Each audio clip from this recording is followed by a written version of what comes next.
Bienvenue sur la chaîne de Ciel et Espace. Pensez à liker et à vous abonner à la chaîne pour suivre nos actualités et nous soutenir. Si vous souhaitez continuer votre découverte de l'univers avec Ciel et Espace, nous vous offrons 20% de réduction sur votre premier abonnement papier, premium ou numérique au magazine, avec le code Callisto. Vous recevrez Ciel et Espace tous les 2 mois, directement chez vous, et avec la formule premium et numérique, vous aurez accès à la version en ligne, ainsi qu'à tous nos anciens numéros numériques, soit plus de 120 numéros. Donc, Par le fond du jardin, tu sais. Il n'y a pas de souci. Donc c'est l'astrophotographie planétaire au Dobson. Donc il faut savoir que ce télescope, c'est un 16 pouces, donc 400 mm. Il n'est pas fait normalement pour l'astrophotographie planétaire. Il faut savoir que c'est fait normalement pour le visuel. Et on est quelques astronomes amateurs dans le monde, on va dire principalement en Europe, à utiliser ce télescope pour faire de la photographie des planètes. Alors c'est une monture azimutale. Donc en haut, en bas, droite, gauche, quoi. On n'a pas de monture équatoriale là-dessus. Donc on aura une dérotation de champ, mais on verra ça plus tard. On pourra la régler par rapport à WinGPOS. Donc ceux qui connaissent WinGPOS, donc on peut faire des gabarits par rapport aux planètes. Donc on centre bien le gabarit, et si par exemple on a une rotation de champ, bah, avec le gabarit on va régler cela. Donc ça pose pas de problème. Donc ici c'est de Skywatcher, donc il y a une formule de Newton. Donc diamètre utile 406, une longueur frontale de 1800. Donc 1800 c'est vraiment très peu pour du planétaire. Il faut savoir que on est obligé d'utiliser des barlots. Des barlots avec un ADC bien sûr pour corriger la correction atmosphérique. L'atmosphère se comporte comme un prisme, donc on a bien sûr un limbe rouge, un limbe bleu en bas, et cet ADC va corriger. Alors on est sur un pouvoir séparateur de 0,29 secondes d'arc, c'est assez conséquent, pour le planétaire c'est assez bien on va dire. Donc de base j'étais sur un 254 avant, un casse-grain Kepler, qui fait de très très bonnes images. Donc Jean-Luc me l'avait proposé pour utiliser ce télescope, mais j'étais limité au niveau pouvoir de résolution, parce que bon, 254 ça reste 254, hein, c'est assez petit. Et donc je suis passé au 400, et de là j'ai dû faire quelques modifications sur le 400 mm. Alors vous avez par exemple ici, donc ici là, vous voyez donc des contrepoids. Au début, je ne l'utilisais pas, et j'ai eu de gros soucis sur Saturne. J'ai commencé avec Saturne avec ce télescope, et j'avais des sursauts, de très très gros sursauts. Les moteurs n'étaient pas assez équilibrés au niveau de l'arrière. Donc de l'arrière, le miroir est assez lourd, mais à l'avant, avec tout l'équipement, j'avais plus de poids à l'avant qu'à l'arrière. Donc j'avais des sursauts au niveau du moteur. Et j'ai réussi à régler ce problème avec des contrepoids de 3 kg. Je laisse 3 kg, c'est largement suffisant pour le moment. J'ai plus de soucis de sursaut en fait là-dessus. Il n'y avait que ça. Ensuite, la base, il faut savoir que cette base ici en bas, moi je l'ai démontée. Je l'ai démontée parce qu'elle n'était pas graissée. Il n'y avait aucune graisse, il n'y avait rien du tout, donc il y avait un frottement. Et les frottements me faisaient des à-coups. Quand je filmais donc la planète, ça bouge à chaque fois comme ça, il y avait des à-coups. Donc j'ai mis une graisse au lithium, assez légère, et j'ai tout remonté. Et depuis ce temps-là, c'est très lisse, très souple. Alors modification du Dobson, pourquoi? Donc l'EAF, il y a un équilibrage comme je vous en ai parlé, la collimation, le remontage et le démontage. Alors remontage-démontage, moi, le problème c'est que j'habite en maison et mon Dobson je le mets dans une chambre. Il est stocké dans un étage, donc c'est du 400 mm. Il faut savoir que ça pèse très très lourd. Il y en a moins pour plus de 80 kg tout compris. Donc je démonte la cage du secondaire à part. Je démonte bien sûr le télescope et le rocker. Et à chaque fois, avant de faire de l'imagerie, je le remonte. À chaque fois, avant de faire de l'imagerie, et je le démonte à la fin. Donc c'est un temps qu'il faut penser aussi, c'est un temps assez conséquent. Si vous avez un garage, que vous pouvez le stocker facilement, Il existe aussi des chariots, hein. Vous pouvez le mettre sur chariot et puis bon là c'est plus facile. Hein. Moi j'ai un peu ce problème-là, je ne peux pas le mettre sur chariot, donc ben, système D, je le démonte et je le remonte à chaque fois. Alors le AF, il faut savoir que le AF, là-dessus, c'est un télescope quand même assez haut. Il est très très grand. Et je me vois pas tout le temps refaire la mise au point pendant que je fais l'imagerie, parce que la mise au point peut bouger. Vous savez très bien qu'un télescope a au niveau du miroir, le miroir il se contracte, hein, ou il se rétracte, ça dépend. Et donc la mise au point, il faut toujours la modifier un petit peu. Et donc l'EAF permet de faire une mise au point facile depuis l'ordinateur. Donc je branche l'EAF sur un hub USB avec mes caméras. Tout ceci est branché sur l'ordinateur. Et comme ça, avec ASICAP, parce que moi j'utilise ASICAP. Hein. Vu que j'ai l'EAF, tout ça, je m'embête pas. Faire capture est très bon, mais moi j'ai toujours eu à utiliser ASICAP, donc c'est ma façon de faire. Et donc sur ASICAP, j'ai mon EAF. J'ai aussi mon réglage, par exemple, de ma roue à filtre. Parce que je mets des filtres aussi, on verra aussi. Et j'utilise SynScan par contre. SynScan, donc le télescope est en Wi-Fi. Ce qui est pratique, c'est que SynScan, j'ai une petite croix en bas, là, de petites croix pour corriger le télescope. Il faut savoir que ça ne suit pas, ça suit pas énormément bien comme une monture équatoriale, quoi. C'est un télescope fait pour le visuel.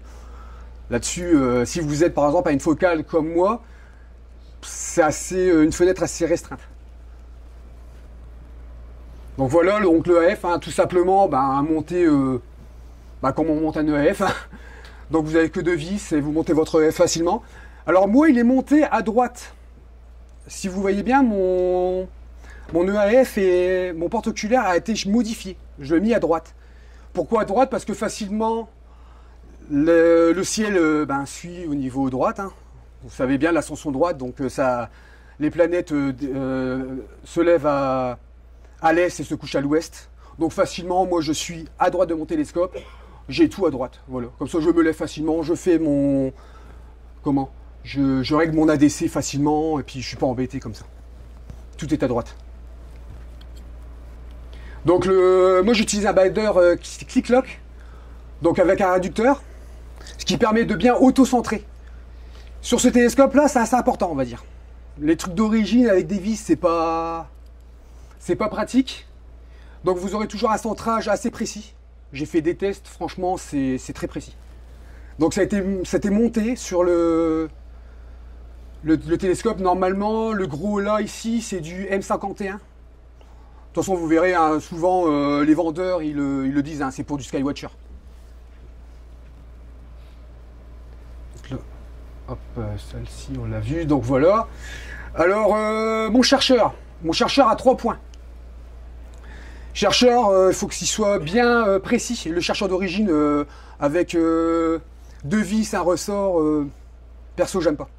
Parce que vous allez voir, quand vous allez avoir un petit défaut de collimation, ça va bouger, quoi.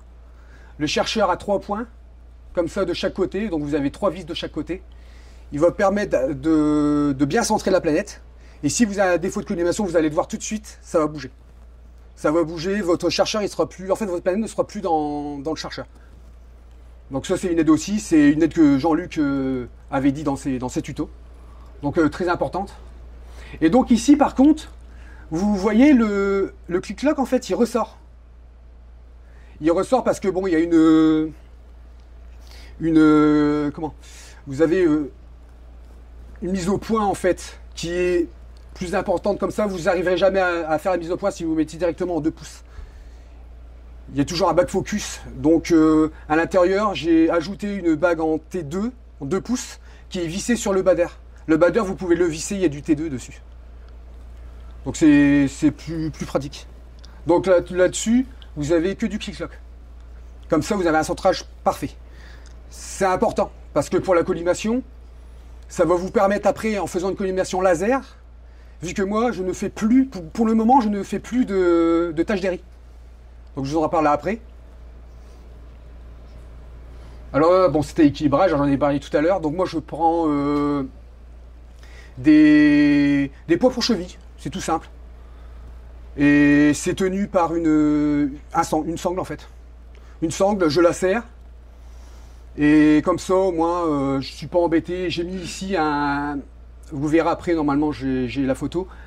J'ai mis une petite cale en mousse qui permet que ça ne redescend pas. Pour pas avoir un problème là-dessus. Et ce que vous voyez ici, donc, c'est des pare-buées. Donc j'ai acheté ça chez... vous pouvez avoir ça chez Decathlon ou par exemple Intersport. Donc c'est des tapis pour le sol, pour le froid. Ça protège. Donc là-dessus, je n'ai aucune résistance chauffante. En mettant ça, je peux faire une nuit complète d'astrophotographie sans avoir de buée sur le miroir. Il faut savoir que je suis dans l'Avesnois, donc c'est dans le nord de la France. Et on appelle ça la petite bocage du Nord, quoi. On n'a que du bocage. Et ça donne beaucoup d'humidité, beaucoup de brouillard. Mais l'avantage, c'est qu'on a un ciel assez stable. Et je suis aussi près des Ardennes. Donc les Ardennes, c'est un petit peu montagneux. Je suis pas très haut, hein, je suis à 190 mètres d'altitude. Donc c'est pas énorme. Mais la stabilité au niveau du ciel, elle est assez bonne, là où je suis. Donc voilà ce que je vous parlais tout à l'heure. Alors là, vous avez la petite cale que j'ai fait tout simplement. Hein. C'est que du fait maison. Tout ce que je vous montre, c'est du fait maison. Comme ça, moi, vous pouvez le faire vous-même. Il n'y a pas de souci. Là, c'est des scratchs pour faire tenir les deux contrepoids. Et ça, je vous dis carrément, il n'y a plus de buée, quoi. Plus de buée sur le miroir, il n'y a plus rien.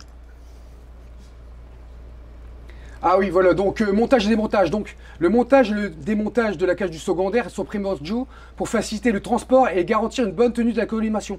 Alors j'ai eu un souci au début, c'est que c'est un flex tube. Il faut savoir que le flex tube, souvent les gens ils vont se dire, je vais remettre mon flex tube, je vais le fermer, je vais vouloir faire une session, je vais le réouvrir. Mais en faisant ça, au début je le faisais. Je faisais ma tâche d'iris sur étoile, et au bout d'une heure, une heure et demie, j'entendais un cliquement. Et là, décollimation. Je me suis dit, c'est bizarre, décollimation, je me suis dit, pourquoi? Et en fait, juste ici, en bas, là, des 3 flex tubes, vous avez une petite bille maintenue par un ressort, et il y a un petit trou, en fait. Et quand vous le montez, ça fait clac. Mais ça ne tient pas très bien.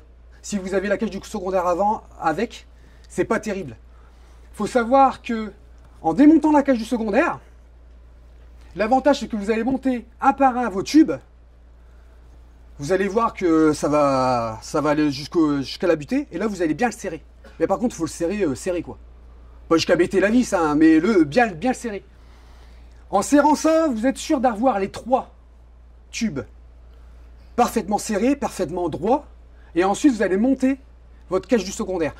Moi, c'est un avantage aussi parce que vu que je le remonte en haut, c'est moins lourd. Hein, parce que moi, monter tout ça tout seul, je peux pas. C'est trop lourd, franchement. Mais monter le tube tout seul et ça à part, il n'y a aucun souci. Donc ici, une clé de 25. Je remets les vis, je serre bien. Puis voilà. Et après, je vais à l'étape de la collimation. Donc bien sûr, je le mets assez droit. Je fais une mise en température avant la collimation. Donc là, vous avez encore le télescope en entier. Donc il est sur une petite table. Je l'ai mis sur une toute petite table sur 4 pieds. Des pieds réglables. Comme ça, je peux le mettre bien à niveau pour qu'il suive bien les planètes. Il faut savoir que s'il n'est pas très à niveau, vous allez avoir une planète qui va partir à droite, à gauche. C'est le bordel. Si vous avez le pare-buée, donc vu de l'intérieur, au début j'en mettais qu'un, maintenant j'en ai un deuxième. Je l'ai fait un petit peu plus grand que celui-là, donc je mets celui-là et je mets le deuxième et qui s'encastre dessus. Comme ça, s'il y a un peu plus d'humidité, je tire dessus, puis ça bloque complètement l'humidité. Si par exemple sur Jupiter actuellement elle est assez haute, le télescope bien évidemment monte et l'humidité après elle tombe. Dans le télescope, ça on peut pas faire autrement, donc j'ai mis un deuxième pare-buée. Donc la mise à température, toute bête, hein. Franchement, je me suis pas embêté. J'ai pris un ventilateur de maison qui fait à peu près la taille du tube. C'est tout con, hein. Mais franchement, avec ça, vous le mettez... Allez, à l'été, je le mets une demi-heure. C'est largement suffisant, le télescope est ouvert. Par contre, la bâche ici, ouvrez-la. Comme ça, au moins, ça dégage l'excès de chaleur à partir d'ici. Donc vous le mettez en route à l'été. 30 minutes, c'est largement suffisant. Après, le temps de faire la collimation, tout ça, ben, le reste va se faire. Et à l'hiver, je le mets quand même, mais allez, un quart d'heure, pas plus. Donc voilà, ça prend toute la taille. C'est un grand format, donc ça rentre directement dans le miroir. Vous verrez de toute façon un miroir assez chaud. C'est incroyable. À l'été, un miroir assez chaud, vous mettez votre main devant, vous allez le sentir. Il y a une petite chaleur, quoi. C'est léger, hein. Mais dès qu'il devient froid, le vent du ventilateur commence à devenir glacial. Donc mise en température toute bête, hein.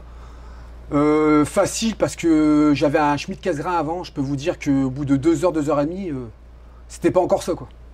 Là, au bout d'une heure, ça y est, c'est fini. La mise en température est faite. Pourtant, 400 mm. Donc c'est rapide. Donc vous voyez, ça prend carrément la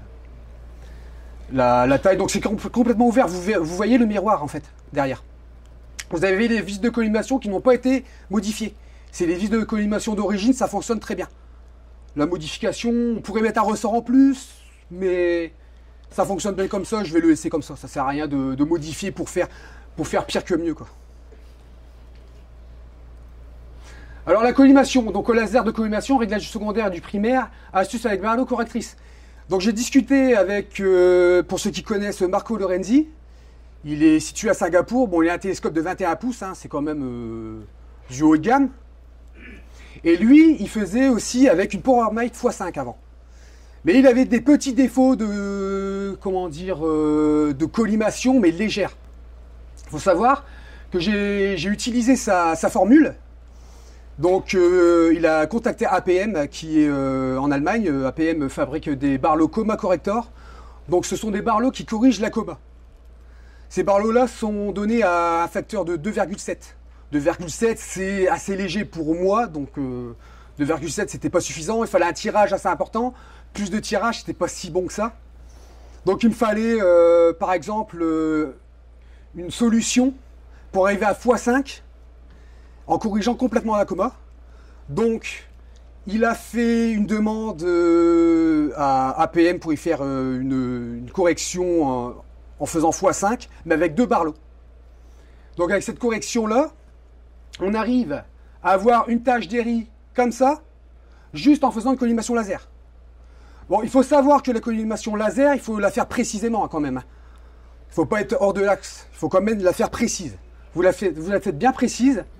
Et sur un capteur, on va dire, de 15 mm, ça corrige pratiquement complètement la coma. Donc mon télescope équivaut presque à un Edge HD, on va dire, maintenant. Sans mettre de correcteur de coma, parce que les Barlow font office de correcteur de coma. Et donc cette figure d'Airy que vous voyez ici, elle a été faite seulement au laser. Avec bien sûr le nouveau montage. Avant j'utilisais ce montage, donc j'avais un facteur de x4,68 à peu près. C'est une Barlow x3. Ce que j'avais fait, j'avais mis la bague de la x2 pour réduire, parce que on a un problème, c'est toujours essayer de réduire pour pas avoir un tirage trop excessif. Donc je l'ai réduit en mettant la bague de la x2. Ici elle a l'ADC, vous avez la roue à filtre. Et vous avez aussi un click-lock. Donc, pour être bien centré complètement, quoi. Mais avec cette formule-là, il fallait toujours que je la fasse au laser. Je faisais au laser et après, je finissais sur une étoile. Toujours. Si je ne le faisais pas sur étoile, j'avais de la coma. L'année dernière, j'ai eu de bonnes images, mais avec un petit peu de coma, et puis ça m'embêtait un peu. Donc, j'ai essayé de trouver la solution. Et là, en discutant avec Marco, ben, il a eu la solution. Mais sa solution, en fait, a été... Comment dire, il a dû produire une pièce usinée spécialement pour introduire les 2 Barlow. Et moi, ce que j'ai fait, je me suis un peu trotté la tête tout simplement, et que tout le monde pourra le faire, c'est utiliser des pièces facilement trouvable dans le commerce et pouvoir utiliser ces deux barlots. Donc là, c'est l'ancienne, hein, comme vous avez vu précédemment. Ça fonctionne bien, franchement. Hein. Vous avez de très bons résultats, mais mes résultats de l'année dernière, la Saturn que vous avez vue en début d'image avec ça. Donc, mais par contre, je l'avais fait avec la figure des riz, tout ça. Là, je voulais plus trop m'embêter. Si mon ciel est pas bon, ben maintenant, je fais une collimation laser et puis c'est fini, quoi. Et j'ai fait beaucoup de tests. Hein. J'ai fait beaucoup de tests cet été. Cet été, toutes mes images ont été faites seulement avec une collimation laser. Donc ça, c'est la collimation normale qu'on fait. Bon, là, c'était avec mon Kepler 254. Donc, normalement, une collimation, si vous voyez, bon là, c'est vraiment léger. Hein. Vous avez une baisse ici, une baisse de luminosité. Donc, il faut toujours aller dans le sens où vous avez le plus de lumière. Ça, c'est là-bas qu'il faut aller corriger. Donc, vous recentrez l'étoile dans le centre du capteur, donc de votre écran. Ensuite, avec les vis de collimation, vous la montez jusqu'à la limite du bord du capteur. Par exemple, ici, il faut que je la monte jusqu'à la limite ici, de mon écran. Et ensuite, je la recentre, mais avec la raquette seulement. Il faut plutôt jouer aux vis. Parce que vous n'allez pas recentrer avec vos vis, sinon vous allez encore bouger la collimation. Donc, vous remettez au centre du capteur, vous contrôlez la collimation. Donc, généralement, je fais des vidéos à 5-6 millisecondes. Et 20 secondes de vidéo, c'est suffisant, largement suffisant. Vous allez dans AutoStacker, vous mettez à 100% du stacking. Vous mettez un point, puis vous voyez le résultat. Si le résultat est comme ça, et ben, vous réitérez à chaque fois jusqu'à que vous ayez une collimation parfaite. L'ADC, donc, il doit être réglé sur l'étoile. Il faut savoir que même une étoile très haute, comme Altaïr, par exemple, si je ne corrige pas avec mon ADC, je vais avoir une étoile en forme de grainerie. Parce que l'ADC, il corrige tout le temps. On est quand même entre 45 et 50 degrés en France de latitude. Donc on aura toujours une planète ou une étoile qui ne sera pas au zénith complètement. Mais même au zénith, je pense qu'il faudra quand même corriger. Parce que en 2020, j'avais Mars qui était au zénith, presque au zénith. J'ai dû corriger quand même. J'avais une correction à faire. Donc l'ADC, j'ai eu beaucoup de questions là-dessus. L'ADC, je le mets tout le temps. Même si la planète est très haute, je le mets. Même en noir et blanc. Il faut savoir que l'ADC est important en noir et blanc. Parce que votre planète est en couleur. Jusqu'à preuve du contraire, elle-même est en couleur. Je veux dire, votre caméra sera en noir et blanc. Mais elle, c'est en couleur qu'elle va sur votre capteur. Donc, corriger l'ADC permet aussi sur une caméra noir et blanc d'avoir plus de netteté. Ça, c'est important. Donc, aussi les Bob Nox. Alors ça, j'ai mis, c'est des vis que j'ai acheté vraiment tout simplement. C'est du M4, je crois. M4 sur 45 de haut. Il faut savoir que de base, c'est mis avec une clé Allen BTR. J'aime pas trop, moi, parce que j'ai toujours peur que ça tombe dans le télescope. C'est assez précis, hein, franchement, vous faites ça à la main. C'est juste le réglage du miroir secondaire au primaire, avec le laser. Donc, vous le centrez dedans, et puis c'est fini. Vous serrez bien les vis. Puis voilà, donc là, vous avez le Cassegrain Kepler. Donc, vous voyez quand même la taille au niveau, la différence de taille entre un 406 et un 254. Il n'y a pas photo. Celui-là faisait de très bonnes images. Mais voilà, ça reste 254, quoi. J'étais limité au niveau des détails sur Jupiter, par exemple. J'en ai beaucoup plus sur l'épaule. Alors là, je vais vous montrer, c'est donc la Barlow que je parlais tout à l'heure. Alors ici, c'est très détaillé. Donc vous avez le train optique optimisé à x5. C'est à 8910 mm de focale. Donc je suis à f22 à peu près, hein, f21, f22. Je suis plus proche du f22. Donc c'est une double Barlow. Donc vous avez la première ici, la deuxième ici. Là, vous avez par exemple des allonges. Ils sont ici les allonges. Donc une de 5 et une de 20. Donc si vous faites ce montage-là, il n'y a même pas besoin de faire le calcul, c'est déjà calculé. Donc vous faites le montage et le calcul sera à x5. Comme ça, vous n'êtes pas embêté. J'ai fait le montage directement. Donc la première, donc est une APM donc, qui corrige la coma. La deuxième, elle corrige aussi. Comme ça, j'ai un facteur de x5 entièrement corrigé jusqu'à mon capteur. Donc je mets une bague ici en M48 qui va jusqu'au mon ADC. Ensuite ici c'est une bague spéciale, une ZWO qui permet de mettre à l'intérieur votre deuxième barlow. Et cette barlow est carrément collée contre l'ADC. Et elle est collée, hein, c'est vraiment... il n'y a pas d'espace quoi. Vous êtes collé à l'ADC. Et ensuite ici vous avez un espace qui a été calculé par APM entre les deux barlows pour faire un facteur d'une bonne correction sur la coma. Et ensuite, bien sûr, ici, vous avez à peu près, je crois, c'est 72-74 mm, il faudra que je regarde, jusqu'au capteur. Donc j'ai dû tout réduire jusqu'à mettre à... J'ai eu de la chance parce que j'ai mis le quick changer et ça faisait pile poil la correction à x5. Donc j'ai eu de la chance là-dessus. Donc voilà, le montage, tout le monde peut le faire. C'est un montage, ça c'est des bagues, on achète facilement n'importe où. Tout vendeur astronomique vend. Ça c'est un coulant en 1,25. Donc le coulant en plus ici, ça a été calculé pour avoir la correction entre les deux parfaite.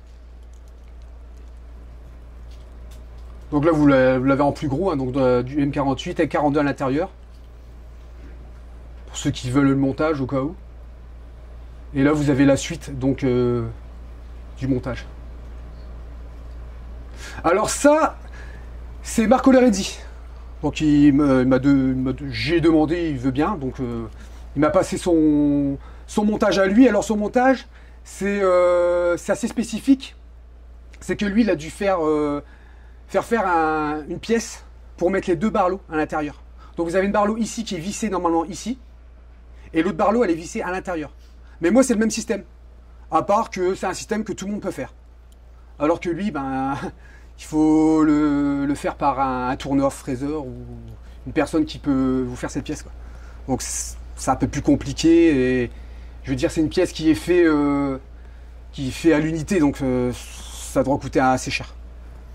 Donc avec le montage que moi j'ai fait, tout le monde peut le faire. Donc vous avez les distances ici. Donc 35,34 mm. Bon, ça joue pas à quelques millimètres près, on va dire, hein, c'est pas très grave. Mais il faut assez respecter la distance, et ici, voilà, 72. Donc là, c'est APM qu'il a fait pour Marco Lorenzi. Donc un facteur de 5.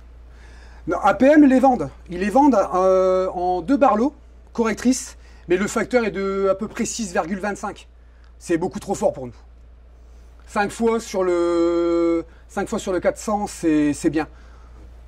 Je suis à F22, c'est nickel, surtout avec un capteur de 2,9 microns. F22, ça va, on est dans du bon, quoi. Je serais un peu plus bas, il faudrait des capteurs plus petits. Donc là, c'est des capteurs standards, hein. Moi, j'utilise la 664. Actuellement, c'est la nouvelle. La 662 est très bonne. Et avant, j'avais la 462, que j'ai toujours. Je la garde dans secours au cas où, s'il y en a une qui tombe en panne. Mais sinon, elles ont un bon rapport signal sur bruit aussi. Donc ici, vous avez... donc ça a été fait avec son télescope. Donc c'est sur le site Glittering Light, vous pouvez le trouver. Donc sur l'axe, donc là vous avez le full champ, donc le champ complet, avec le montage. Donc vous voyez quand même, bon après il faut être vraiment centré, hein. Je veux dire le laser, faites-le bien, faites bien la collimation, mais ça corrige vraiment bien, hein. Dans l'axe c'est parfait quoi. Bon là c'est sur un télescope quand même, un Norris 21 pouces, hein. C'est pas un 400 mm de Skywatcher, mais ça donne de très très bons résultats. Et quand j'ai fait la tâche d'Eri, franchement, moi je l'ai vu, ça a été direct. Donc là, le montage complet sur le télescope. Donc vous avez, comme on a vu tout à l'heure, hein, le montage complet avec les 2 barlows à l'intérieur. Tout était taxé, c'est vraiment dans l'axe complet. Et donc je fais ma collimation laser. je mets mon train optique, je me mets sur la planète, je commence à faire mes réglages, hein, après ma mise au point, tout ça, puis j'attends que le signe soit bon, quoi. Donc la voilà, celle-ci je l'avais fait le 15. Le 15, j'en ai refait une autre, aussi il n'y a pas si longtemps. Donc le 15, j'ai eu un très très bon signe, et j'avais fait une tâche d'airy. Donc celle-ci, pareil, bon là elle est accentuée, hein, parce que normalement vous voyez pas ça, l'anneau de diffraction il n'est pas aussi net, hein, normalement, hein. Il est un peu plus ténu. Donc c'était pour voir, et franchement, au laser, là ça n'a pas été corrigé, ça n'a pas été recorrigé derrière, le laser. C'est juste avec le montage. Ça se peut parfois avoir des petits défauts. Ça m'est déjà arrivé d'avoir un petit défaut de collimation. Donc là, je vais refaire quand même mon axe optique. Ça veut dire que j'ai dû être quand même un peu sur le côté. Je refais bien au laser. Puis sur la deuxième, c'est parfait, quoi. Donc ça fait un gain de temps. Surtout sur un 400 mm. Il faut savoir que vous avez souvent un ciel pas très... Surtout en ce moment, quoi. On n'a pas du bon ciel. Donc au début, si votre signe est très mauvais, faire une tâche d'airy sur un 400, c'est sport. Surtout avec un 400. Et donc avec le montage, la tâche d'airy, maintenant, je n'ai même plus besoin de vérifier, quoi. Je ne vérifie plus. Je mets directement. Donc là, pour Saturne, on va parler de Saturne un petit peu. Donc ça, c'était l'année dernière plus cette année. On voit bien la différence, de l'orientation de l'anneau. Donc je dis optimiser les prises de vue, c'est pour... bon, il y en a ceux qui n'aiment pas, moi j'aime bien. Je fais beaucoup d'IR en ce moment sur Saturne. Je commence à mettre de l'IR, de l'infrarouge. Bon, ça fait ressortir les petits spots sur Saturne. Et l'avantage de l'infrarouge, c'est que quand vous allez traiter votre image, vous allez avoir toutes les bandes de Saturne qui vont ressortir sur une image couleur. Surtout avec un 400 mm qui n'est pas... C'est pas du haut de gamme, quoi. Vous n'avez pas un Strel, je pense, exorbitant là-dessus. Donc optimiser les prises de vue, même avec le 400, c'est assez rentable. Donc là, ce sont donc des brutes de stacking, mais avec ondelette. Je dis bien avec ondelette, donc c'est 240 secondes ici. Vous avez 240 secondes sur Saturne. Et là, c'est avec le montage optique, sans correction.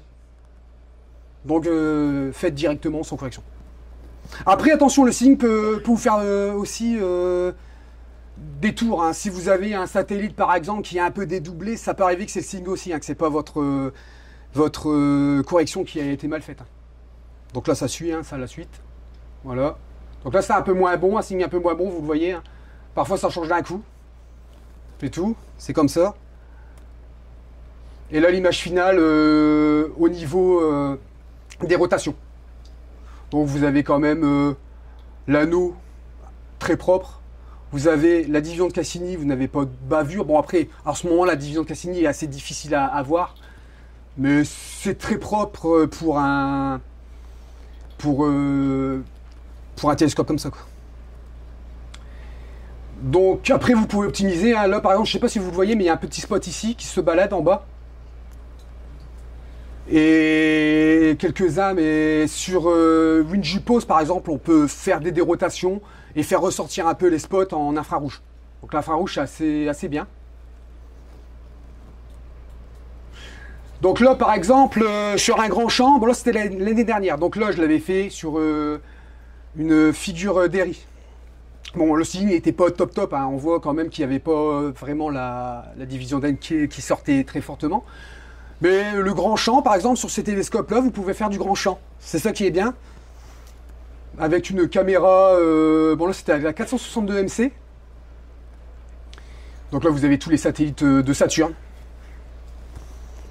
Et bon, je me suis... au bout d'un an, on va dire, je me suis... un peu perfectionné sur le télescope, hein. Au début, on a un nouveau télescope, c'est un peu compliqué. Donc, au fur et à mesure, les images sont de plus en plus belles.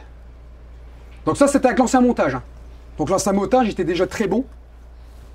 Avec c'est une Barlow x3, donc de chez Celestron. Peut-être pas la meilleure, mais j'avais mon échantillonnage qui était bon, donc pour moi ça m'allait. Donc le seeing, alors ici bon c'est des bons signes, je vous ai mis du bon signe, tout à l'heure vous verrez je vous ai mis un mauvais. Donc le signe c'est important quand même, parce que beaucoup de personnes sortent les télescopes, se disent ah bah j'ai un mauvais ciel, c'est pas bon, en fait c'est toujours pourri, c'est toujours pourri, c'est toujours pourri. Il faut savoir que bah, parfois c'est du hasard.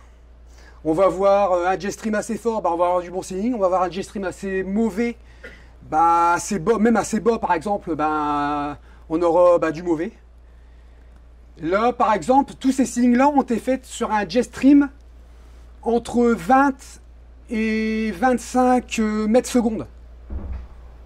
Ça paraît un peu beaucoup, mais sur mon site à moi, c'est toujours bon.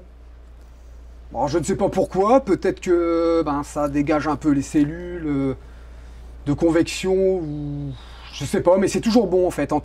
Si vous voyez sur par exemple Météo Blue, vous voyez la case signe, et que c'est entre le jaune et l'orange, moi personnellement c'est toujours bon. Pratiquement toujours bon. Si c'est dans le vert, c'est pas bon. Si le signe est trop bas, c'est vraiment mauvais. Je vais avoir de la haute fréquence. Donc les planètes vont être toutes floues. Elles vont être nettes au bord, mais à l'intérieur, vous n'aurez pas de détails. Et si le signe est trop important, on va dire aller au-delà de 29-30 mètres secondes, là, vous allez avoir des planètes dans de la bouillie complète. Ça bouge un peu déjà là. Mais je peux vous dire de la bouillie, c'est de la bouillie. Hein. La planète, c'est comme si elle était dans de l'eau. Ou au-dessus d'un barbecue, quoi. Voilà, c'est ce que je vous parlais tout à l'heure. Bon, après, attention, hein. Ça, franchement, les secondes d'art, que là-dessus, faut pas s'y fier du tout. Moi, ça m'est arrivé d'avoir des 2, voire des 2,80 et avoir des signes de fou. Donc les secondes d'arc, moi là-dessus, je ne regarde pas, je regarde plutôt ça. Bon, bien sûr, les nuages. Bon, si j'ai des nuages, je peux rien faire. Ça, de toute façon... Donc ici, je regarde ici. Par exemple, entre le 13 et 20... Bah là, par exemple, c'était la nuit de lundi. Je ne sais pas si vous avez vu, j'ai fait des images lundi. Et lundi, c'était parfait, quoi. C'était vraiment très, très bon. Et ça, c'est mon signe de lundi. J'ai vérifié sur Ventus Sky. Parce que bon, là-dessus, c'est pas très précis. Et Ventus Sky me donnait un jet stream à peu près équivalent. Et après, il y a Skippy Sky que vous pouvez regarder aussi. Si vous avez une zone dans le bleu très foncé, bah foncé quoi. C'est souvent c'est très bon, mais ça peut aussi être pas bon. En fait, il faut sortir. C'est tout. Moi, je sors beaucoup le télescope dès que je vois mon ciel éclair, je le sors. Si je peux, bien sûr. Si j'ai pas de problème, j'ai quand même un enfant, donc je m'occupe d'un enfant. Si mon fils, ben, il est là, ben voilà, je peux pas faire. Ben, c'est tout, hein, c'est comme ça. De toute façon, c'est une passion, hein, ça reste une passion, donc passion, mais que je partage aussi avec des scientifiques sur JunoCam. Donc la sonde Juno, donc vous pouvez partager vos photos. Sur Alpo Japon aussi. Bon, c'est Jean-Luc qui nous parlait de ça sur ses vidéos tuto. Et donc je le fais depuis peu, ben, on va dire depuis 2021 je le fais. Et donc ça aide beaucoup les scientifiques quand même. Surtout si vous avez de bons résultats, bah, partagez-les quoi. Il ne faut pas les garder pour vous, ça sert à rien. On fait ça aussi on fait ça pour nous, on fait ça pour tout le monde. Et puis si ça peut aider aussi les scientifiques, et ben on le fait. Et puis voilà. Alors là, c'est un bon signe. Ça bouge, mais c'est un bon signe. Franchement, une image comme ça, j'ai eu de très bons résultats. Là, c'était le 15 septembre. Donc là, vous voyez, surtout actuellement, quand vous avez la division de Cassini qui est visible, surtout avec un anneau assez prononcé, on va dire que ça peut être bon, quoi. Voilà. Et ici, ça a été fait pareil avec le nouveau montage optique. Ça dégrade un peu, hein. Réellement, là, je l'ai mis en GIF pour que ça prenne moins de place. Mais sur les vidéos d'origine, c'est un peu plus net, hein. Il y a moins de grains. Disons que le GIF, il va vous comprimer un peu la vidéo. Une question, c'est quoi ton gain? Le gain? Ouais. Alors, on va en parler après. Parce que le gain, tout dépend s'il y a des nuages, s'il n'y a pas de nuages. Je vais dire, ça m'est arrivé d'avoir... En fait, c'est l'histogramme, hein, je regarde l'histo. L'histo, c'est comme tout le monde, on va le mettre à 75, 80%. Il ne faut pas cramer la planète, c'est tout. Et là, elle n'est pas cramée. Par exemple, vous voyez bien le centre, ici n'est pas cramé. C'est limite, mais elle n'est pas cramée. Après, c'est difficile. Si vous allez avoir un ciel vraiment clair, faut baisser, quoi. Faut baisser le gain. Mais attention, les nouvelles caméras, si vous baissez trop le gain, vous n'avez plus, je ne sais plus comment ça s'appelle, vous avez quelque chose à l'intérieur qui fait que votre gain, à partir par exemple de 300 de gain, ben, vous allez avoir une chute au niveau du bruit. Et c'est mieux parfois d'avoir un peu plus de gain que moins de gain. Au niveau des nouvelles caméras, je parle. Hein. Mais ils sont plus sensibles. Le problème, c'est que j'ai remarqué sur la 664, j'étais obligé d'augmenter plus le gain que la 462. Le gain est plus fort et les planètes ont l'air plus orangées. Mais bon, ça après, c'est un détail. Hein, je veux dire, principal, c'est que ça donne beaucoup de meilleurs résultats, quoi. Donc là, c'est une autre. Là, c'est en 2000. Dans on voit la différence hein, de l'inclinaison de l'anneau. Si vous voyez quelqu'un qui vous dit, qui vous sort une image comme ça et qui vous dit c'est cette année, c'est, hein, faut pas trop le croire, quoi. Parce que de toute façon, là, on peut pas gruger sur Saturne. Donc là, vous avez une vidéo pareille. Bon, le gain est, bon, ça a l'air fort bruité, mais c'est moins bruité réellement. Hein. C'est vraiment le GIF qui fait ça. Et donc là, sur une vidéo de 240 secondes. Je sais pas si c'est vraiment bon maintenant, j'en ai discuté avec William Pélissard et je sais pas. Je fais souvent 240 secondes, mais le problème quand vous avez un satellite qui passe devant, vous avez un filet quand même. Est-ce qu'il faudrait peut-être pas faire 180 secondes maintenant avec nos nouvelles caméras? Peut-être mieux 180 secondes sur Saturne. C'est encore à voir, j'ai encore des tests à faire, mais en IR par contre, 180 secondes marche très bien sur Saturne, en infrarouge. Bah, il va rattraper. Ouais, il va rattraper, mais moi j'ai déjà eu des filets quand même. Sur les lunes. Ouais. Sur les lunes, si la lune passe devant ici, 240 secondes, ça passe. Hein. Mais parfois, il y a des petits filets. Malgré que la collimation est très bonne. Et ça, je pense, je suis pas sûr à 100%, je pense à cause de la rotation. Elle tourne quand même presque sur 9 heures sur elle-même, c'est un peu comme Jupiter. Jupiter, on dépasse pas les, allez, on va dire les 120 maximum, quoi, peut-être. Et pourtant, Saturne, on le fait. Il y a quand même l'effet, donc. L'effet est là. Je pense que l'effet est là quand même de la rotation. C'est sûr, moi j'ai vu que sur, par exemple, les détails au niveau de la planète, s'il y a des détails, parce que Saturne, c'est ténu, elle est quand même plus loin. Si vous avez des détails sur la planète, si vous réduisez le temps, vous les verrez mieux. Il y aura moins ce flou sur ça. Sinon, AutoStackart, il corrigerait aussi sur Jupiter. Jupiter, bah, on ferait des vidéos de 240 secondes et puis il corrigerait aussi la rotation, elle est là.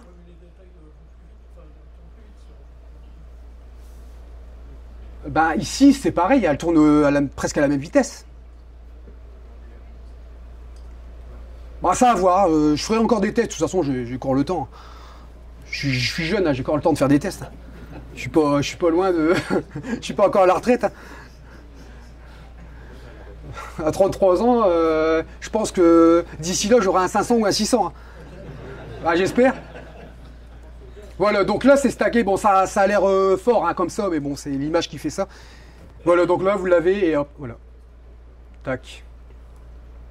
Alors là, c'est cette année. Bon, on voit la différence. C'est plus fin. Et là, on voit la différence, par exemple, de la correction avec une meilleure Barlow. Moi, je trouve que c'est beaucoup plus faible. Bon, après, c'est du mono aussi, hein, c'est de la monochrome. La monochrome, vous avez beaucoup plus de détails sur de la monochrome. Donc là, signe qui était très bon, ça n'a pas l'air, mais au stacking, c'était très bon. Parfois, ça va bouger comme ça, mais vous aurez de très bonnes images.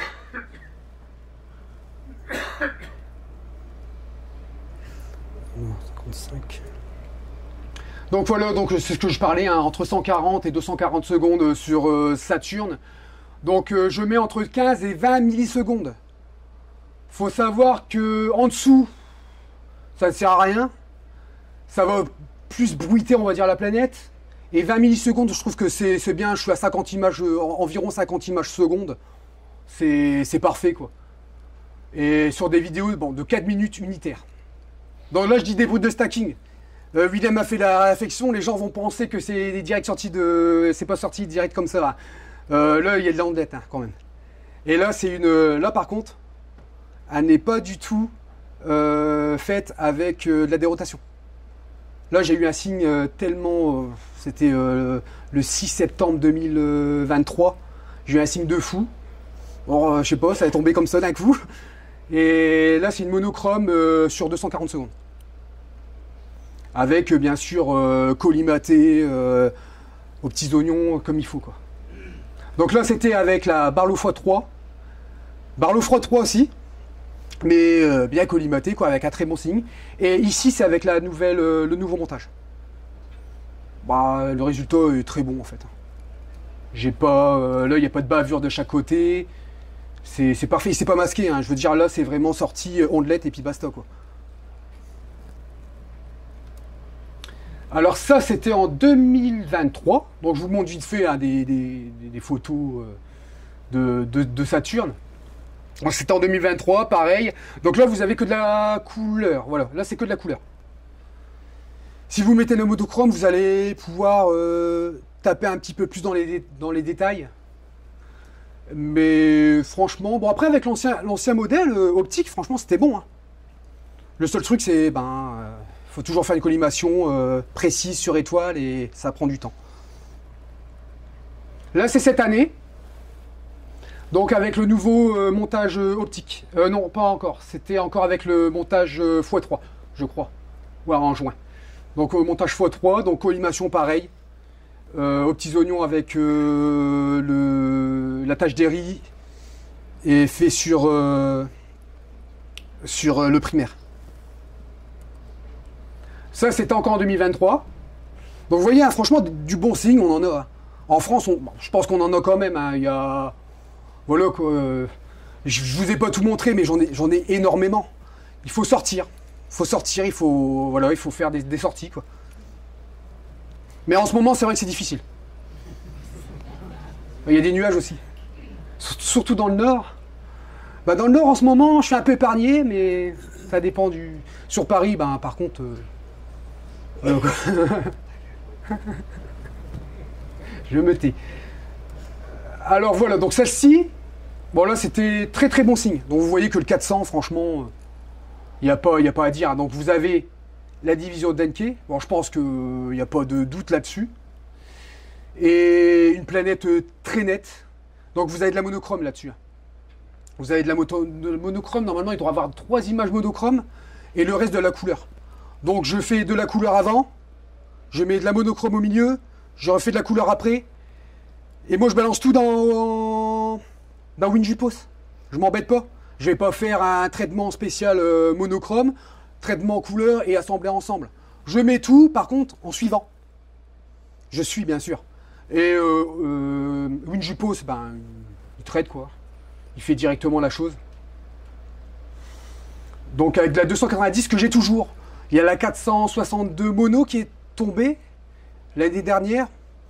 Bon, au niveau... je pense qu'elle a un meilleur rendu, mais ça se joue à pas beaucoup. Hein. J'ai regardé... c'est pas énorme, donc je garde ma 290 pour le moment. Elle donne de bons résultats, je vais pas aller plus loin. Peut-être plus tard, on verra. Et celle-ci, c'est donc le 10 août. Alors celle-ci a été faite avec le nouveau... ah non, ça a été toujours fait avec la XL x3. Là, vous avez de l'IR. Donc l'IR, ça fait ressortir les bandes. Bon, ça bruite un peu sur l'écran, mais c'est plus net normalement. Mais l'IR fait ressortir les bandes. Vous avez de l'infrarouge avec ici. Ça plaît pas, ça dépend. Bon. Moi j'aime bien faire ressortir les bandes de Saturne, surtout que c'est assez difficile à les faire ressortir. Avec la nouvelle 664. Donc ça c'était le 10 août. Et pareil, hein, ici vous avez la division de Cassini qui est parfaite de chaque côté. On voit pas la division d'Encke. Ici, elle était assez bien penchée du mauvais côté, on va dire. Alors, celle-ci a été faite avec Titan il n'y a pas longtemps. C'était le 3 octobre. Donc là, c'était avec la Coma Correcting, donc avec le nouveau montage. Donc, nouveau montage, pareil. Il n'y a pas du tout de collimation faite avec le miroir sur étoile. Donc sur tâche d'Airy, là c'est directement au laser. Bon bah voilà quoi, il n'y a pas de différence au niveau de la division de Cassini. Le signe n'était pas non plus exceptionnel, hein, donc ça peut faire un peu de bruit. Ah bah là on va passer sur Jupiter. Donc Jupiter est plus facile, moi je trouve est plus facile à faire. Bon, elle est moins loin, elle est beaucoup plus grosse. Et bon là ça fait cramer hein, sur l'image. Hein. Non c'est pas cramé mais ça fait un peu cramer sur l'image. Donc ici j'avais un peu de ici il y avait un peu de coma. Ça c'était avec l'ancien. Ici il n'y a pas de coma, là j'avais bien corrigé. Ici il y a de la coma. C'est léger mais ça se voit quand même. C'est un petit peu plus flou on va dire. Et donc sur Jupiter c'est pareil, vous faites des vidéos mais là-dessus on va tabler sur entre 10 et 20 millisecondes. Là actuellement je fais 10 millisecondes sur un bon signe. Sinon je vais tabler sur 20 millisecondes. Et en gain, ben, tout dépend. Donc la rotation, c'est vrai que ça fait cramer, mais bon, ça c'est la vidéo qui fait ça. Donc là vous avez la rotation qui est faite par planisphère. Donc ça j'en reparlerai après. Le planisphère permet sur... en fait vous faites vos images. Donc via WinJupos. Et toutes les images qui ont été faites via WinJupos, donc traitées, tout ça, vous les passez dans WinJupos. Il y a une technique pour faire un planisphère comme ça. Et pareil, il y a des vidéos sur YouTube que Jean-Luc a fait sur le planisphère. Et il m'avait aidé surtout sur les coutures. Parce que quand vous avez beaucoup d'images différentes, vous allez avoir un gain qui va changer parfois. Donc au traitement, vous avez une image beaucoup plus sombre, moins sombre. Et quand vous allez faire une rotation, vous allez avoir des petites coutures en fait sur la planète. Et il y a une technique pour les corriger.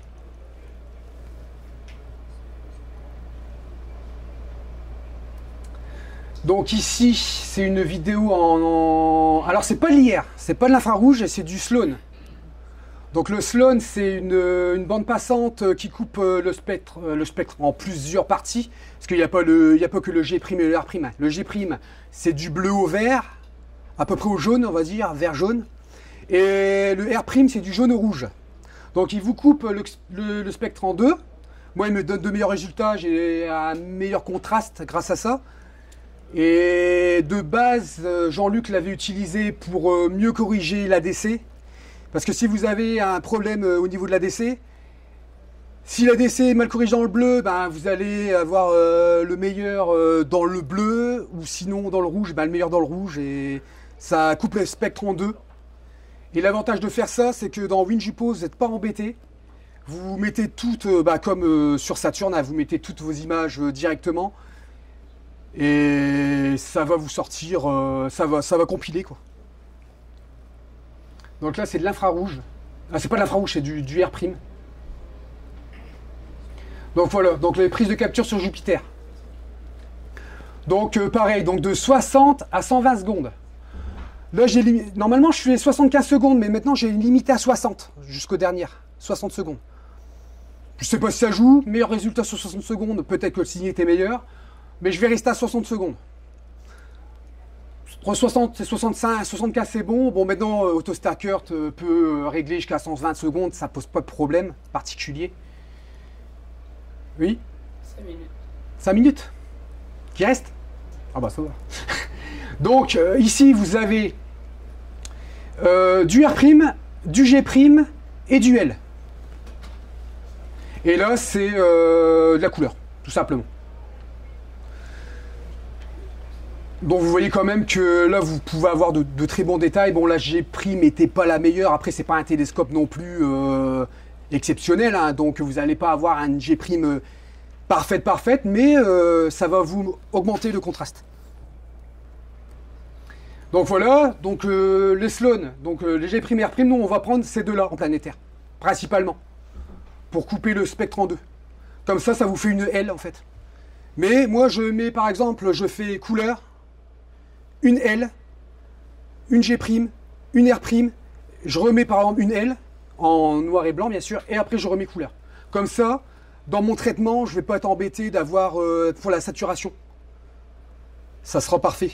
Si vous faites un traitement par exemple avec de la couleur et après que de la noir et blanc et que vous ne remettez pas de couleur après, ça va être compliqué pour le traitement. Donc toujours mettre les images en monochrome au milieu de vos captures. Après, si vous avez un mauvais signe après, ben, ça c'est le jeu. Donc là, c'est un signe en L monochrome. Donc ça, c'était le 15 septembre. Bon, un signe assez bon quand même. Hein. Bon, ça bouge, mais il y a du détail. Donc là, c'est de la L. Et là, vous avez du G'. Bon, pareil, G', bon, j'en ai profité, hein, c'était très bon, donc ben, voilà. Sur, vous verrez, souvent je les poste ben, sur mon site Facebook, tout ça, et c'est beaucoup mieux. Là, ça dégrade un peu les images, mais c'est beaucoup plus net. Et là, c'est de la couleur. Donc vous avez, voilà. Bon, j'ai pas mis la R', hein, c'est pas très important. Et ensuite, donc, ça nous donne une image comme ça, assez contrastée, très fortement. Bon, là, comme je vous dis, ça fait un peu plus fort, mais ça permet d'avoir une image assez contrastée. Et toujours au 400 mm, et là, avec la APM Chroma Correcting, juste au laser, quoi. Celle-ci a été faite le 19. C'est la première Jupiter que j'ai fait avec le nouveau montage. Et voilà le résultat, franchement, parfait. Là, un petit peu plus détaillé, celle-ci, elle a été montrée, donc c'est Marc Delcroix qui m'en a parlé dans un forum de planétologie, je crois, à Berlin. Parce qu'en fait, toutes ces Jupiters-là sont partagées sur Alpo Japon, donc utilisées par les scientifiques. Parce que vous avez des petits détails par exemple importants ici, qui n'y est plus hein, pour l'instant, mais là c'était assez beau. Bon, celle-ci c'est la dernière que j'ai faite. Bon, le vidéoprojecteur crame le milieu, hein, mais sinon voilà, ça c'est celle que j'ai fait lundi de cette semaine. Et le ciel était vraiment parfait. Là, vous avez Yo à côté. Et donc, quand j'accentue Yo, par exemple, sur mes images unitaires, la tâche de diffraction, elle est très bonne. Donc, il n'y a pas de doute sur le nouveau montage. C'est une nouvelle rouge en haut. Hein? Tout en haut. Une nouvelle rouge. Ah, ici, oui. Oui, ça c'est... Ouais, je l'ai vu aussi. C'est impressionnant. Après, il y a toujours celle-ci. Il y a Oval BA juste ici. Bon, vu qu'il me reste 5 minutes, je vais me dépêcher quand même. Donc là, vous avez un second signe aussi au niveau en couleur. Bon, ça bouge. Hein. Faut savoir que ça ne suit pas parfaitement hein, ce télescope. Hein. Il faut toujours faire des petits réglages. Hein. C'est fait pour le visuel de base. Hein. C'est pas fait pour le planétaire. Mais avec la Wi-Fi, vous faites des petites corrections. C'est parfait, ça suit. Hein. Alors, un signe pourri. Voilà. Donc là, vous avez Ganymède, son ombre. Et là, c'était avec un J-Stream assez fort. Je me suis dit, je vais tester, on ne sait jamais. Bon, je suis resté 1 heure, 1 heure et demie, puis j'ai arrêté. Voilà. C'était pas bon. Alors, rotation de champ, aucun problème avec WinJupos. Pas vraiment. Vous allez avoir des gabarits sur WinJupos. Bon, c'est un peu chiant, il faut le faire, mais c'est comme ça. Il faut replacer bien le gabarit. À chaque fois, parce que vous avez une rotation de champ, hein, c'est pas, la monture n'est pas équatoriale. Hein. Donc, bien évidemment, mais c'est pas énorme. Hein. Là, je vous mets, voilà. Là, c'est une rotation de champ sur Jupiter, c'est vraiment la rotation de champ. Hein. J'ai pas modifié. Elle n'est pas énorme. Hein. Bon, elle commence à monter. Vous voyez, c'est pas énorme, donc la correction, elle peut être encore assez facile à faire. Donc là, on voit de la couleur, et ensuite, on voit les passages en monochrome que je fais. Et ça, c'est une rotation, alors faite par planisphère. Donc ici, c'était l'année dernière. Donc la rotation planisphère, c'est parfait, quoi. Vous voyez, au niveau des pôles, c'est... Voilà, il n'y a rien à dire. Là, vous avez Oval B juste en dessous. Encore une autre. Celle-ci a été faite le 14 septembre. Voilà. Ça, c'est encore... là, c'était le 14 septembre 2023. Ça, c'est la toute dernière que j'ai faite. Bon, elle est cramée. Hein. Ça, c'est le projecteur qui fait ça. Et en plus, ça fait bruiter, mais elle est vraiment parfaite. Et là, Yo. Les détails sur Yo. Bon. Avec un 400, on peut déjà avoir des détails, quoi. Donc Mars, je vais dépêcher un peu parce que j'ai plus beaucoup de temps. Donc Mars, 240 secondes si MS d'exposition. ADC toujours indispensable, même à haute élévation. Il faut savoir que en 2020, elle a été très haute. Et quand je mettais pas l'ADC, je le voyais. Il y avait quand même les lames qui étaient là. Hein. Donc rotation de Mars, donc qui a été faite le 28 août. Donc rotation assez rapide, hein, le signe change. Donc